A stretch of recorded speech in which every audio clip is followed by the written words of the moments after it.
Welcome to the Tool Belt. I'm your host, Anna Townshend, Managing Editor of Plant Services.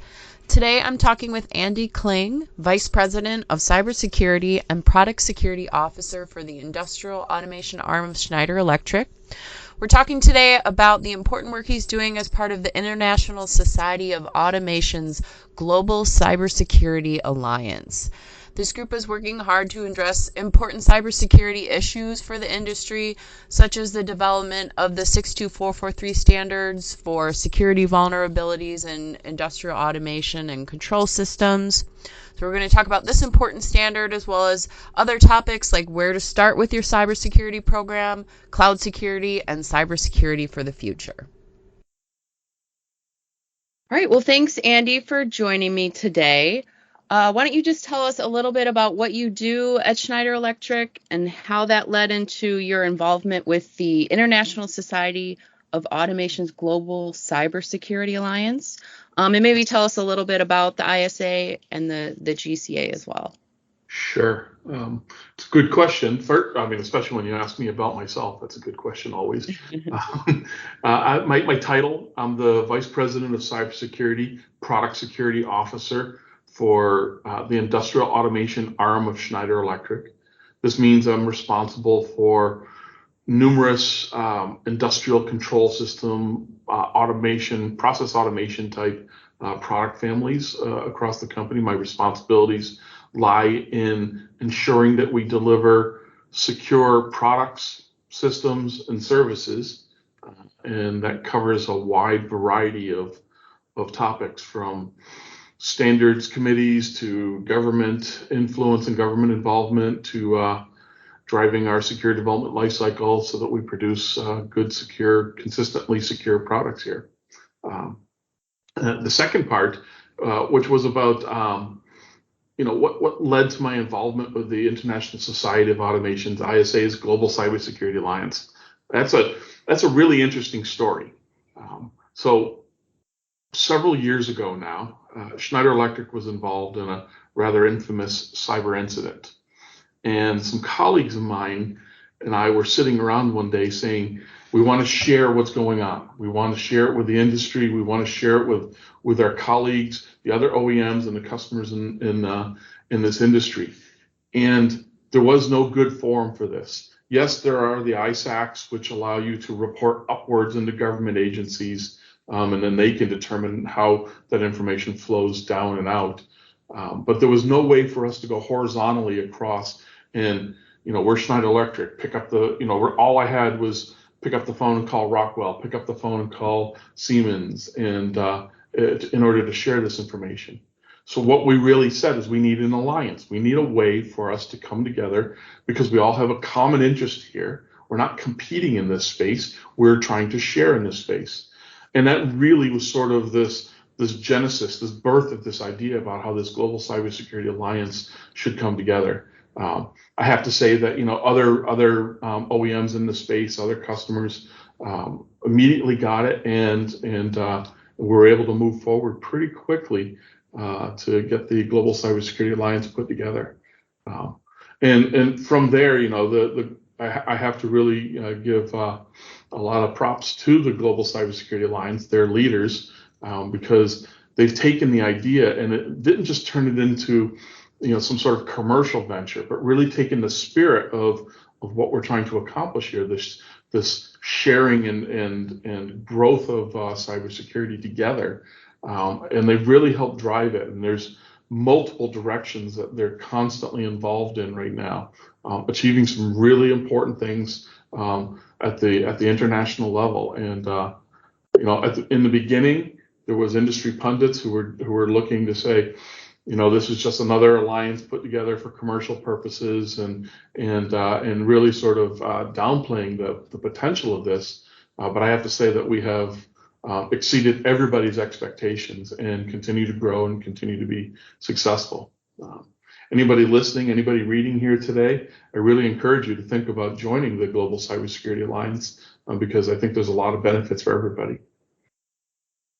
That's great. What a great place for industry to share and come together. And how long has this alliance been together? Or how long have you guys been working? I think it was originally formed in 2018. I only know this because it's coming up on dues time, and we were reviewing, what we've paid and what I have to make sure I budget. But yeah, I think it's been since 2018 since it's been together. So yeah, really, we're talking 3 short years. Yet we have numerous documents and training courses and government influences. Dealing with laws and regulations that are emerging from governments that we're influencing. We have the incident response solution ICS for ICS. There's just so many things going on, and it all happened in 3 years. The mind boggles if you project forward, into the future, the next 3 years, the next 5 years, what we're going to accomplish, what we're going to take on as an industry, and really try to solve. Yeah, things are really moving fast. And cybersecurity, what an important topic these days, especially for industry. I think the pandemic has only increased its importance as well. And we've all heard all the horror stories about ransomware attacks recently, and possibly even worse when you're considering critical infrastructure industries. So, where does industry start? What's your advice these days regarding cybersecurity programs? What's the most important thing facilities should be thinking about if they're worried about attacks, and kind of where do they start? Yeah. When I talk with my teams, when I talk at industry level, what I talk about is, what is the mission of cybersecurity? What are we trying to accomplish? And it comes down to a rather straightforward concept. Our job is to understand cyber risk, identify those risks where they are, and then manage those risks. That's really what our, as cybersecurity professionals, that's what our job is. Understand the risks, identify where those risks exist, and then manage those risks. So when you think about that, where do you start? Where do you say, you said, what's some of the most important things we should be thinking about or worried about if we're worried about these kind of attacks? The starting point is the human element. It's your softest part of your attack surface. We all know that we're constantly being bombarded with statements about understanding what phishing attacks are, and we probably all have to take some form of annual training on cybersecurity. But the human element is going to be one of your most important starting points, because that's where most attacks begin. Once you get past that, once you feel like you have good staff in place, your staff understands cybersecurity and the risks, I would say that you need to move on to think about thinking about your plant, your business, what your attack surface looks like. What are you exposing to the world? Do you have you mentioned the pandemic a moment ago and COVID. Everybody knows that turned into remote access. A real stress on businesses' ability to provide remote access to suddenly a workforce that was spread to the winds. So that attack surface grew. So really what I'm saying is, understand your attack surface. Once you understand that, you'll understand where it is you have to perform risk assessments, where you have to look to say, I need to shore up in these areas. We have a good, strong remote access solution, but perhaps our password management or our multi-factor authentication capabilities could be beefed up, could be strengthened, so that we have a stronger solution in that space. But you won't know if you don't spend time to analyze it and then assess potential risks. If you're worried about attacks, what I say is, imagine an attack has happened. Now what? So do you have an incident response program in place? So do you know how to go out and deal with an incident, identify that incident is underway, and then deal with it very quickly? Or are you going to run around panic, start unplugging everything? Maybe that's your response strategy and you've tested it and that's good, but you should have a plan. You should know how you're going to respond if an attack takes place. And in that category then is, do you have strong backup and restore procedures? Because one of the surest ways to deal with ransomware is to restore. restore from clean backups. I want to be careful to say that because sometimes ransomware infects your backup systems as well. So you have to make sure that you have good, strong solutions in these places. So, if you're worried about attacks, think about the human element. Think about assessing what your attack surface looks like so that you can make plans to continuously strengthen and deal with where you might be weak. Have a backup and restore solution, and have an incident response plan. An incident response plan, by the way, that you've probably practiced in a tabletop exercise or two. Okay, lots for people to think about there, but that's a great outline, I think, to give people an idea of where to start. Let's talk about data a little bit.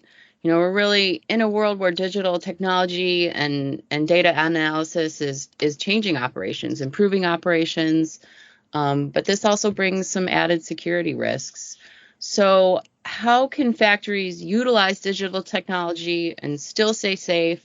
Or sort of what are some of the key areas that facilities should be aware of in regards to protecting their data?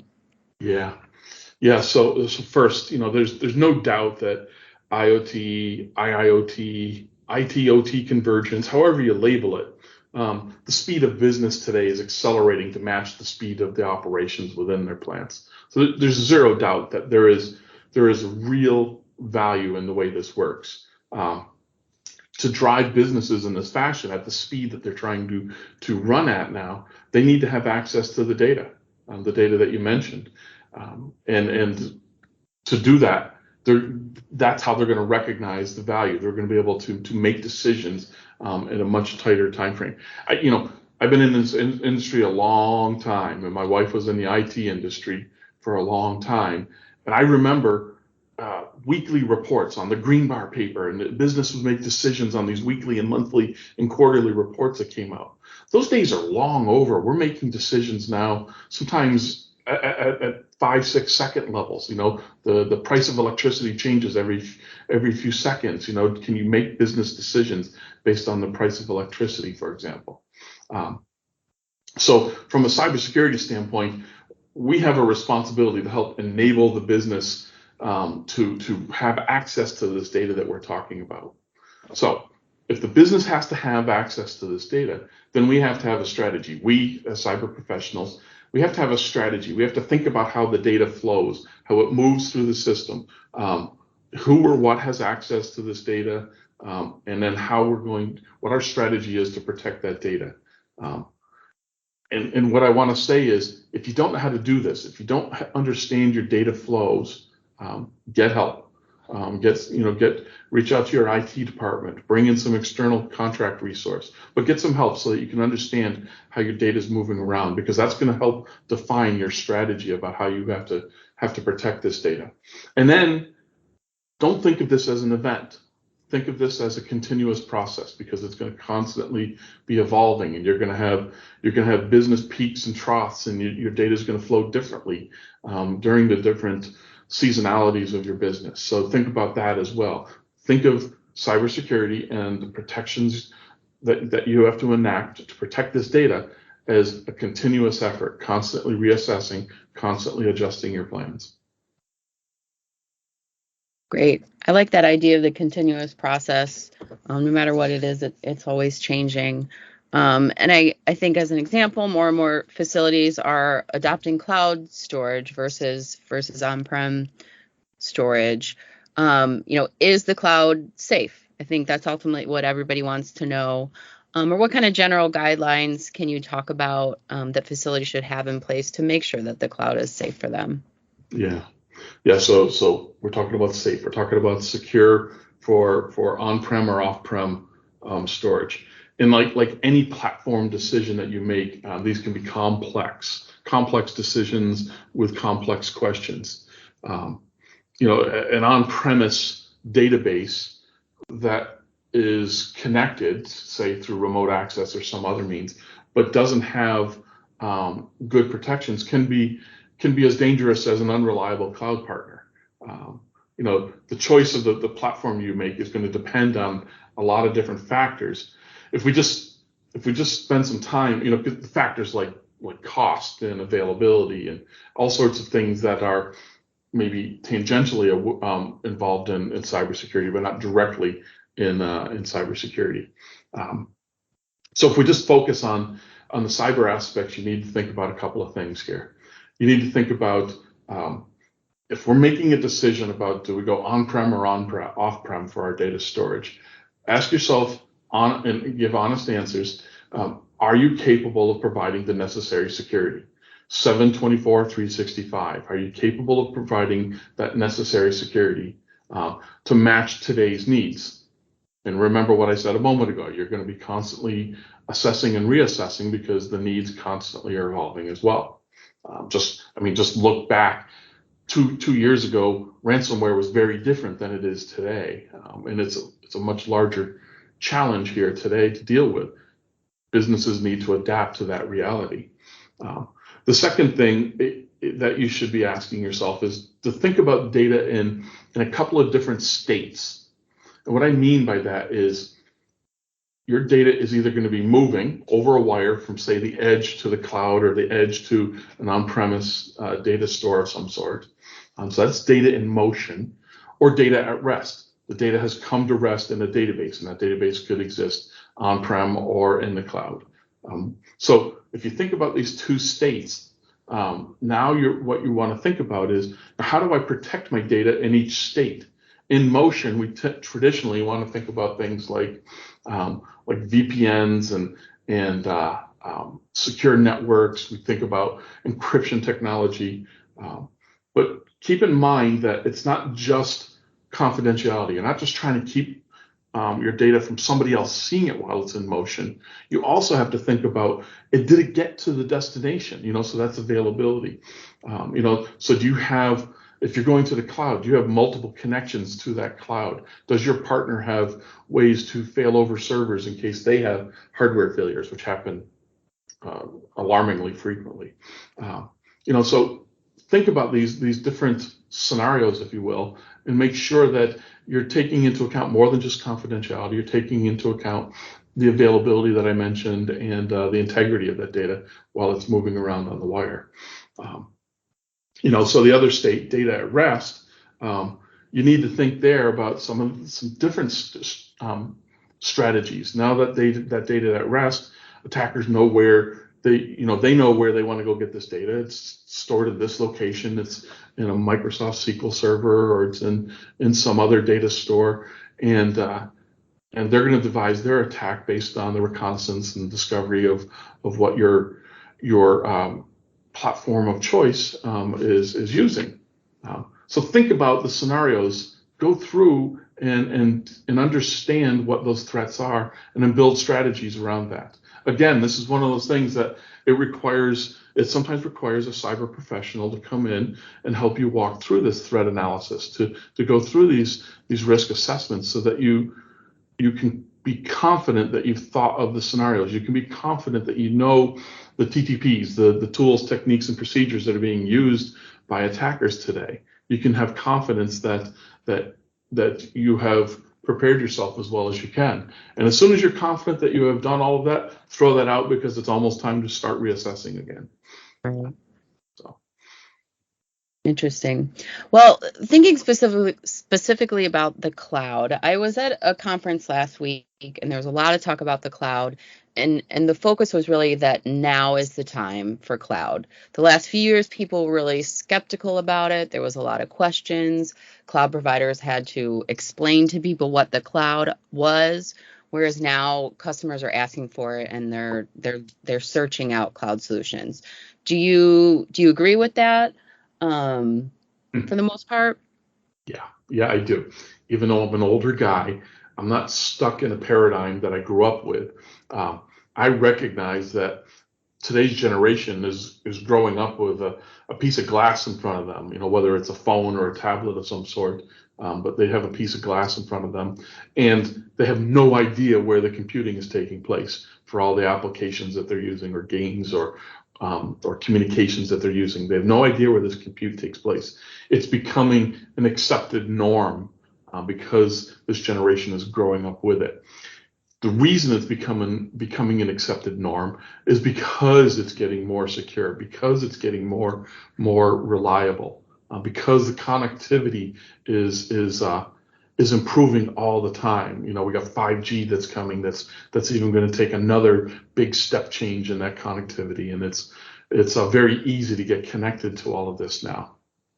That wasn't the case years ago, and the cloud was a big unknown.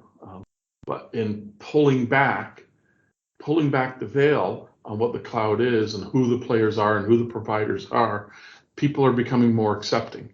Now, I'm not saying that just because it's Microsoft or just because it's Amazon or just because it's some other major cloud provider that you blindly accept that they do it right. I can personally admit that I've had people on my teams that have had Azure servers hacked because they didn't enable the proper security controls on that server, and they lost control of it. Fortunately, it's in the cloud. You just flush it and start up a new one and do it right this time. And we learned a big lesson when that happened. So what I'm saying is, I think the cloud is here. I think the cloud is now. I think that the veil is being pulled back and people are understanding it better for what it is. And the value propositions are certainly real, very, very real. And just don't do it blindly. If you're trying to run your business and you're going to have cloud extensions as part of your platforming strategy, understand who your partners are, understand what controls need to be in place, just like if it was a platform on premise. Great. Well, let's switch gears a little bit and we'll talk a little bit about your work with ISA. We do have some international standards to guide cybersecurity requirements and procedures, thanks to that group and their work with IEC, who is the International Electrotechnical Commission. So they've created the 62443 standards. So sort of tell us about that and what's most important for industry to understand about these standards. Okay. So I've been answering this question for many, many years. I personally am part of the work groups that helps produce the 62443 suite of cyber standards here. And the best and most simplest explanation I can use is when you talk about cybersecurity with someone, it's very difficult to pin down what does cybersecure mean and how do you know you've reached a point? How do you know you're cybersecure? It's one of those terms that are very difficult, very, very soft and squishy and difficult to pin down.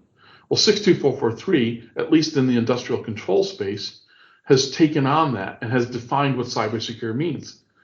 And I can say we here because I'm part of them. We have spent time to say if you're a network device, this is what we mean by being secure. You have the following functions in place, and you follow the following practices when you create a network device or a control device or a host. And so we have taken step by step and defined how to, from a plant owner standpoint, how to assess your plants and build a risk strategy. We have taken time to define, as OEMs producing the devices and the systems, to define the security controls that go into the devices. And we have taken time to define how you securely deploy these solutions into the field.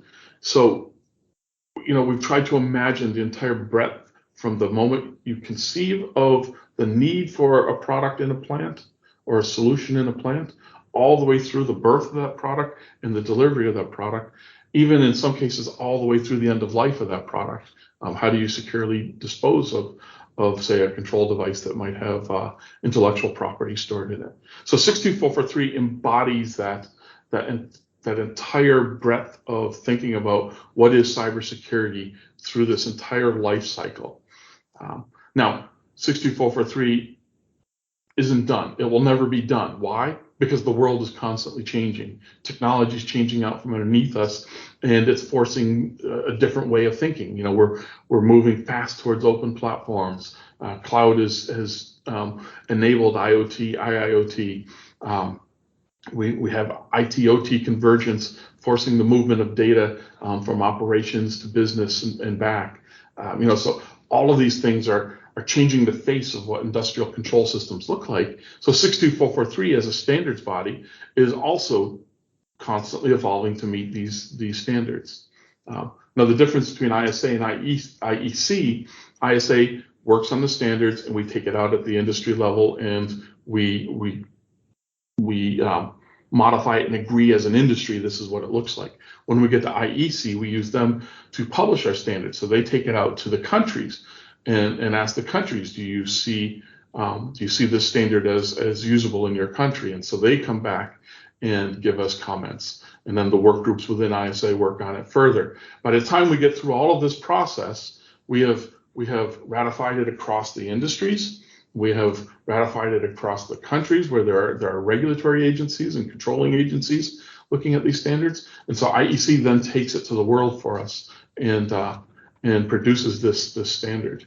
On top of that, we have certification bodies that help us ensure that through third-party assessment, whether it's plants, delivery organizations, OEMs building products, whatever has been defined within the standard, it helps us assure that we're through a third-party assessment, we're doing it properly.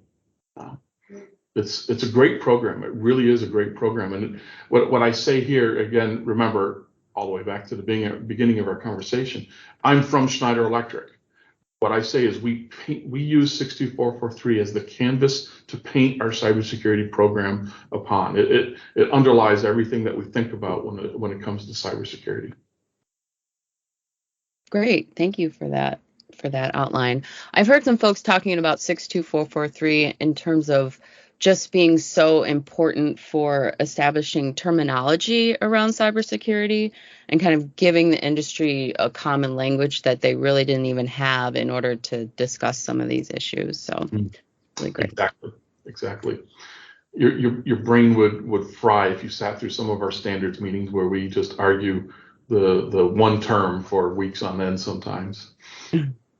Great. All right, well, let's look towards our crystal ball a little bit. And it's, cybersecurity, like you said, is changing so quickly, and I don't imagine that's going to stop anytime soon.